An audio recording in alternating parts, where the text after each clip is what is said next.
बिस्मिल्लाहिर्रहमानिर्रहीम। अस्सलामु अलैकुम वरहमतुल्लाहि वबरकातुहू। मेरे प्यारे भाइयों और बहनों, आज का बयान अल्लाह की तौफीक से इस अहम मौजू पर है जिसे हम दिखावा और रियाकारी कहते हैं।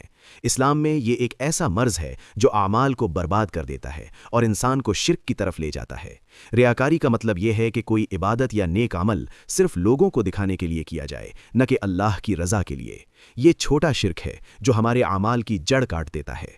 आइए कुरान मजीद, अहादीस मुबारका और चंद मिसालों की रोशनी में इसे समझते हैं।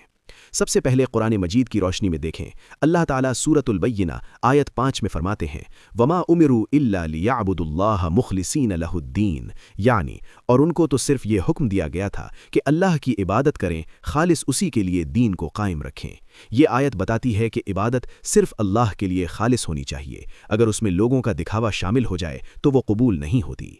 एक और जगह सूरतुल माऊन आयत 4 से 6 में अल्लाह ताला फरमाते हैं, फ़वैलुल लिल मुसल्लीन अल्लज़ीना हुम अन सलातिहिम साहून अल्लज़ीना हुम युराऊन, यानी तो तबाही है उन नमाजियों के लिए जो अपनी नमाज से गाफिल रहते हैं, जो लोगों को दिखाने के लिए नमाज पढ़ते हैं। ये आयत उन लोगों की मजम्मत करती है जो नमाज सिर्फ दिखावे के लिए पढ़ते हैं, जैसे लोगों के सामने लंबी नमाज खड़े होते हैं मगर तन्हाई में जल्दी जल्दी अदा कर देते हैं।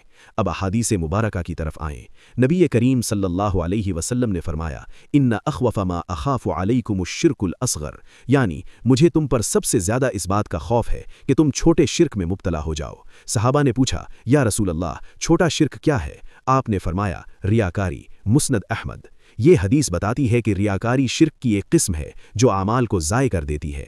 एक और हदीस में आप सल्लल्लाहु अलैहि वसल्लम ने फरमाया, मन सम्मा अल्लाहु बिही वमन युराइल्लाहु बिही, यानी जो शख्स लोगों को सुनवाने के लिए अमल करेगा, अल्लाह उसे क़यामत के दिन रुस्वा करेगा, और जो दिखावे के लिए करेगा, अल्लाह उसे जलील करेगा। सही बुखारी व मुस्लिम। इससे पता चलता है कि रियाकारी करने वाले को क़यामत के दिन कोई अजर नहीं मिलेगा बल्कि ज़िल्लत होगी। अब चंद मिसालें देखें जो हमारी रोज़मर्रा ज़िंदगी से हैं। एक शख्स मस्जिद में लोगों के सामने सदका देता है ताकि लोग कहें, वाह कितना सखी है, मगर अल्लाह की रज़ा का ख्याल नहीं करता। ये रियाकारी है। कोई औरत हजाब सिर्फ लोगों को दिखाने के लिए करती है जबकि दिल में अल्लाह का खौफ नहीं। ये दिखावा है जो अमल को बर्बाद कर देता है। एक तालिब इल्म कुरान हिफ्ज़ करता है मगर सिर्फ ये दिखाने के लिए कि लोग उसे हाफिज़ कहें, न कि अल्लाह की खुशनूदी के लिए। ये भी रियाकारी की मिसाल है। याद रखें, रियाकारी के नताइज बहुत ख़तरनाक हैं। क़यामत के दिन अल्लाह फरमाएगा, जाओ उन लोगों के पास जिनको दिखाने के लिए तुमने अमल किया, देखो वो तुम्हें क्या देते हैं। मुस्नद अहमद। आमाल ज़ाय हो जाएंगे और इंसान खाली हाथ रहेगा। इससे बचने का तरीक़ा ये है कि हर अमल से पहले नीयत की जांच करें। अल्लाह से दुआ करें कि आमाल को खालिस कर दे। तन्हाई